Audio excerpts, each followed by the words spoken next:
Halo guys, gimana kabarnya kalian semuanya? Semoga selalu sehat-sehat ya. Anyway, buat yang belum kenal, kenalin dulu nama aku Cherry. Dan di channel ini kita akan sama-sama ngebahas tentang money, finance, dan investment. So, buat kalian yang suka bahasan tentang ketiga hal tadi, langsung aja klik tombol subscribe yang warna merah di bawah. Dan aktifin juga lonceng notifikasi yang ada di sebelahnya ya. Di video kali ini aku mau share beberapa tips yang bisa bikin kita lebih konsisten untuk nabung di aplikasi Bibit. Oke, nggak usah lama-lama lagi, langsung aja kita masuk ke videonya ya.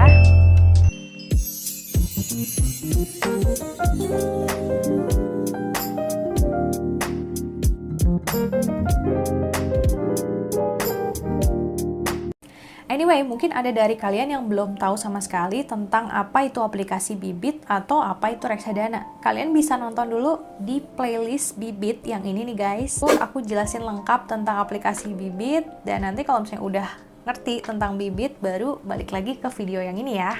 Oh iya guys, buat kalian yang belum pernah daftar sama sekali di aplikasi Bibit, kalian bisa download aplikasi Bibit sekarang dan registrasi. Ketika registrasi, jangan lupa masukin kode referral aku yang ini ya, yang mau coba Bibit. Nanti kalian bisa dapetin cashback 25.000. Cashback 25.000-nya ini akan masuk ke akun kalian kalau misalnya kalian nanti melakukan top up 100.000 di akun Bibit kalian ya. Jadi jangan lupa untuk top up 100.000, nanti ada tambahan lagi 25.000, jadi 125.000 nanti ada di akun kalian. Untuk cara penggunaan cashback ini aku udah pernah bahas juga sih di video yang ini. Cuma waktu itu memang syaratnya masih 200.000 dan sekarang udah diturunin jadi 100.000, jadi lebih mudah ya untuk penggunaan cashbacknya. Oke guys, sekarang aku akan langsung share aja beberapa tips yang bisa bikin kita lebih konsisten untuk nabung di aplikasi Bibit. Yang pertama, kenali diri kamu sendiri dan maksimalkan kekuatan kamu dalam mengatur keuangan. Seperti yang kita tahu, zaman sekarang tuh zaman medsos, pastinya kita sering ngeliat di medsos kita ada pencapaian yang teman-teman kita capai atau raih.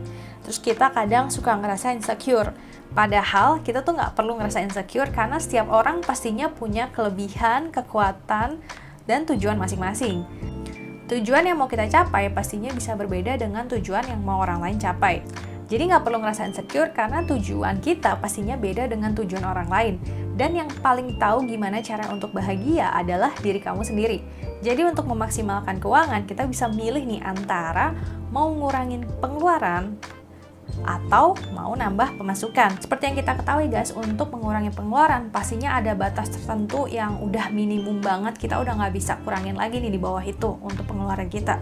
Jadi untuk mensiasatinya, kita bisa coba untuk menambah pendapatan, contohnya dengan cari kerja freelance atau cari kerja paruh waktu, atau misalnya coba jualan online atau yang lainnya. Kedua, menetapkan tujuan dan kapan jangka waktu yang kita set untuk mencapai mimpi tersebut. Sebelum mulai nabung, pastinya kita harus tentuin dulu, kita mau nabung ini tujuannya untuk apa. Misalnya kita mau ganti HP baru, atau mau ganti laptop baru, atau misalnya tujuannya untuk dana pendidikan anak, atau DP rumah, dan lain-lainnya. Selain itu tentuin juga guys jangka waktunya. Misalnya kita mau nabung untuk DP rumah untuk 5 tahun lagi. Jadinya kita bisa breakdown nih. Misalnya DP rumahnya diperlukan contohnya 100 juta. Kita perlu 5 tahun lagi. Berarti kita bisa bagi 100 juta dibagi 5 tahun itu dan ketemu angka per bulannya berapa nih yang harus ditabung supaya bisa mencapai mimpi tersebut. Dengan adanya tujuan dan target yang mau kita capai berapa lama, itu akan membantu supaya menjadi bensin dan motivasi kita ketika kita nabung. Jadi kita tuh nggak gampang tergoda untuk hal-hal yang kurang penting ya sebenarnya, yang bisa ngabisin uang kita nih. Ketiga, nabung dan investasi ini di aplikasi yang terpisah dari rekening yang biasa kita pakai untuk transaksi sehari-hari. Tujuan dan target udah kita tentuin, tapi kadangkala pas kita mau nabung, tahu-tahu uangnya udah habis aja nih, udah nggak tahu kemana uangnya.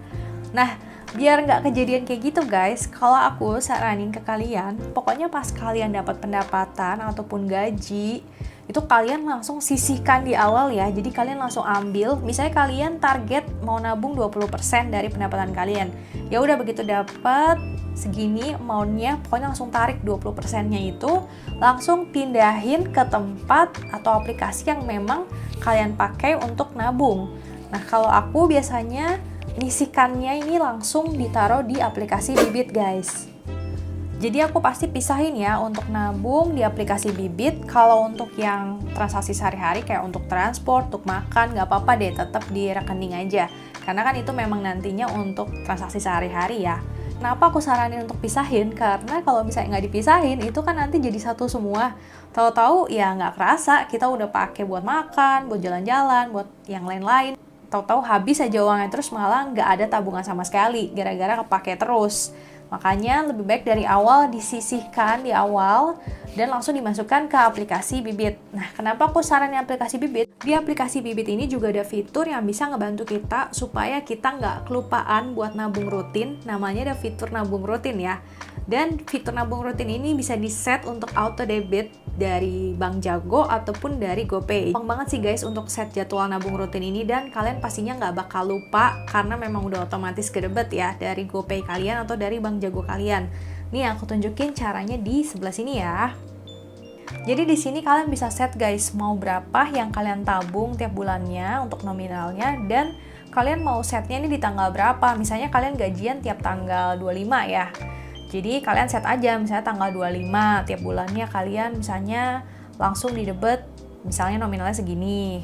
Ya udah tinggal disetting aja. Nanti kalau misalnya kalian kira-kira nggak mau ngelanjutin juga bisa kok dimatiin setting nabung rutinnya. Tapi kalau menurut aku sih sayang banget kalau dimatiin. Karena nanti kan kita pasti ada, namanya manusia ada lupa-lupanya ya.